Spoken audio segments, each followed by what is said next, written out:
What could have been? You might find yourself asking this question more often as you get older. Looking back on your life, what could have been? What if you would have told your high school sweetheart what you actually thought about them? What if you would have taken your buddy up on that business venture that he offered you in college? Heck, what if you wouldn't have tried pushing that fart out while you were at Target yesterday? Well, you wouldn't have one less pair of underwear today, that's for sure. But what could have been for Marquise Brown in 2019 and what will be for him in 2020? Hit that like button because we're going to break it down on this episode.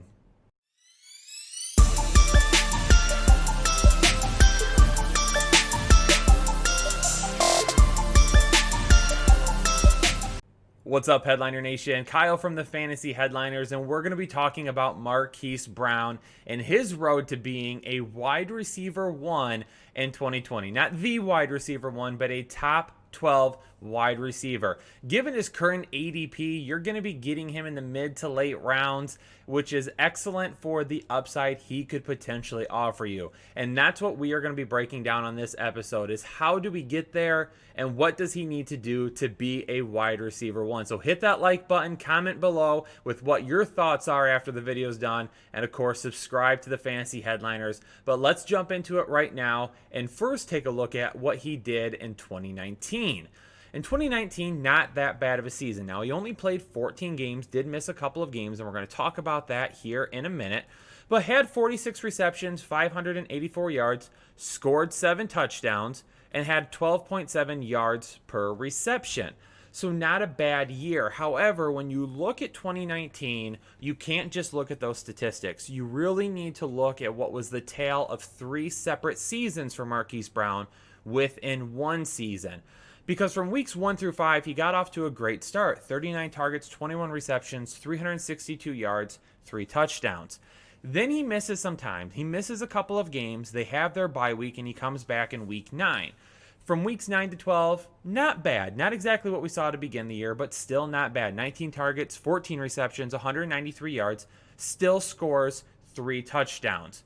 But then week 13 gets here and Marquise Brown absolutely disappears. And the reason for that, remember at the end of his college career, his last game at Oklahoma, he injures his foot. He has a Liz Frank injury and he has a pin inserted in his foot. That hampered him at times last year. As the season wore on, his foot started to bother him more and more and more. However, this offseason, he's had surgery to have that pin removed. He should be fully healthy and ready to begin the season. Heck, he should be ready for training camp with no problems.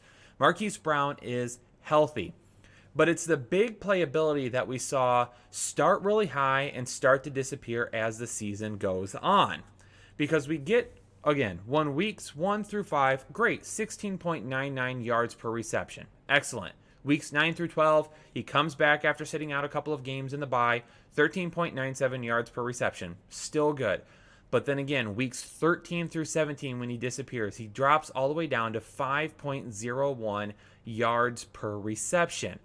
When that foot is bothering you, you're not going to be able to beat guys down the field. It's not going to happen. He was not able to utilize his best tool at the end of the year. But it's not just the big playability with Marquise Brown. It's the high efficiency that we saw last year and maybe something a lot of you don't realize. He did have 4 catches of 40-plus yards. That was more than DK Metcalf, Chris Godwin, Julio Jones, OBJ, and Michael Thomas. So he was right up there with some of those big-name guys in terms of big plays down the field. But he was also very efficient, 70.8 catch percentage. That was 10th among wide receivers with at least 40 receptions last year.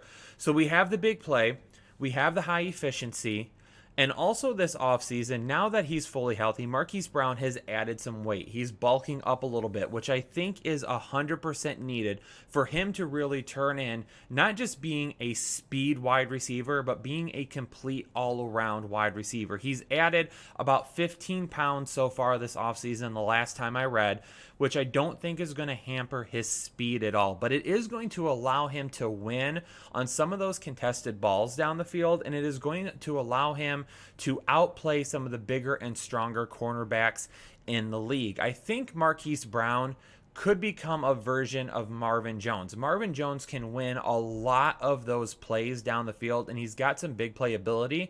But Marquise Brown has more big playability than what Marvin Jones has. So if he can get to that point of being able to win some of those contested balls down the field, we're going to see Marquise Brown reach a whole new level. Now, yes, it might be the middle of the summer, but it is never a bad time for a math lesson with the fantasy headliners. And that's what we're going to do. Let's talk about, we've covered 2019. Now let's talk about what we need to see in 2020 from Marquise Brown to get towards being a wide receiver 1 caliber player. With that, in 2020, Baltimore has 74 vacated targets left over from last season. Now, a majority of those are coming from Hayden Hurst. Hayden Hurst now in Atlanta. 74 of those vacated targets are left over, a majority from Hurst. Now, is it really that big of a reach to say that Marquise Brown adds approximately 30 of those vacated targets? I don't think so. I think that would be a pretty decent number. If you take those 30 vacated targets and you add them to 71 from last year, you're going to be around 100 targets for Marquise Brown in 2020. And that's if we keep all things the same. Let's say Baltimore continues to run it as much as they did. Let's say Baltimore continues to throw it as much as they did. If all of that stays the same, Marquise Brown reaching 100 targets is not unheard of. It could absolutely happen. So let's say Marquise Brown, again, now he's healthy. He's got that pin out of his foot. We're going to give him 16 healthy games where he still averages that 70.8 catch percentage that he did last year. Let's jump into the numbers and the math now. That's going to put us, if we take that 100 targets and we multiply it by that 70% catch percentage, again, that's going to put us right at 70 receptions. That's going to be right in that 70 reception area. His yards per reception from weeks 1 through 12 last year, if you average it out, was 15 yards per reception. So again, he had that big start to the year, faded a little bit in the middle after he came back from missing a couple of weeks, and then completely disappeared at the end when we know he was not healthy. Let's say he stays in that healthy range, which leaves him at that 15 yards per reception. For Marquise Brown, again, I think we're not reaching for numbers that are unrealistic. If we give him that, his 15 yards per reception times his 70 receptions, we're going to be at about 1,050 receiving yards. Now, the 7 touchdowns he scored last year was in 14 games. You divide 7 by 14, you get 0.5 touchdowns per game. And again, we're going to assume and we're going to predict that Marquise Brown has a healthy 16 games in 2020. We take those 0.5 touchdowns per games, and that's going to give us 8 touchdowns in 2020. Now let's take a look at the projections. What have we sorted out for Marquise Brown now? Well, the projections on the low end, the realistic projections for 2020 and Marquise Brown for me is 100 targets, 70 receptions, 1,050 receiving yards, and 8 touchdowns. So let's factor in some fantasy points now. His 8 touchdowns, you get 6 points per touchdown. That's going to give you 48 points for touchdowns next year in 2020. 1,050 receiving yards. Typically, you're going to get 1 point for every 10 yards if you're doing just even scoring, okay? If you're leaving it at normal scoring, that's what you're going to get. So if we take those 10 yards times 1 point and we go off 1,050 yards, that's going to give you 105 points for receiving yards. Now let's take, again, half PPR format and go 70 receptions times that 0.5. It's going to give us 35 points based on receptions. If we get those numbers, that's going to give us 188 half PPR points, which would make him the wide receiver 16 based off of 2019 half PPR scoring, and would keep him 11 points from wide receiver 12. So 11 more points, a few extra receptions, and 1 extra touchdown. Based off of these projections for 2020, Marquise Brown finishes as a wide receiver 1. That is how close he could end up being to wide receiver 1 status in 2020. Now, what company would that put him in? Well, Based off of last season, there was only 7 wide receivers with 100 targets, 70 receptions, 1,000 receiving yards, and 8 touchdowns. So if we take those projections that we just figured out for Marquise Brown and look at who did that in 2020, it is some pretty good company, ladies and gentlemen. Take a second, think about it. Who do you think it could be? Let's take a look now. Michael Thomas, Cooper Kupp, Devontae Parker, Chris Godwin, Amari Cooper, DJ Chark, Tyler Lockett. That is the company that Marquise Brown would be in if he reaches those projections. And again, those projections I think are realistic projections. Those aren't even ceiling projections for me right now.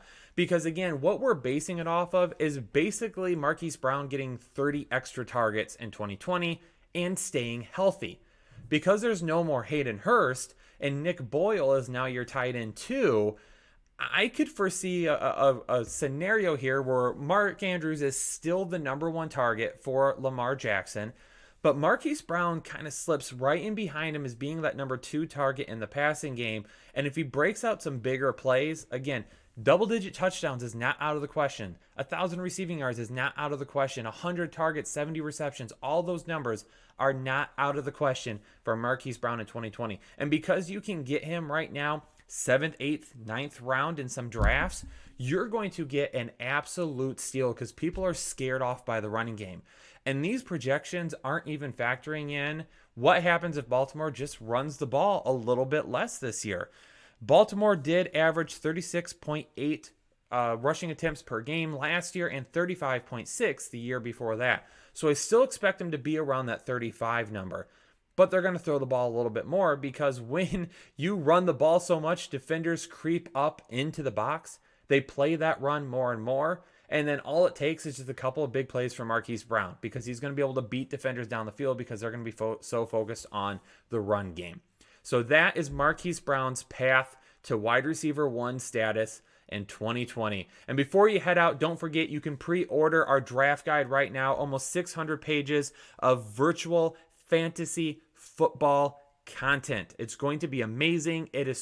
The drop date was supposed to be the end of June, but we are close, ladies and gentlemen. We think it's going to be out before then. So head to thefantasyheadliners.com and pre-order your guide today. Headliner Nation, thanks so much for tuning into this episode. Hit that like button, leave a comment below and let me know your thoughts on Marquise Brown. And of course, as always, subscribe to the Fantasy Headliners and become a part of Headliner Nation today. Stay safe, stay healthy. I'll catch you all on the next video. Have a great weekend.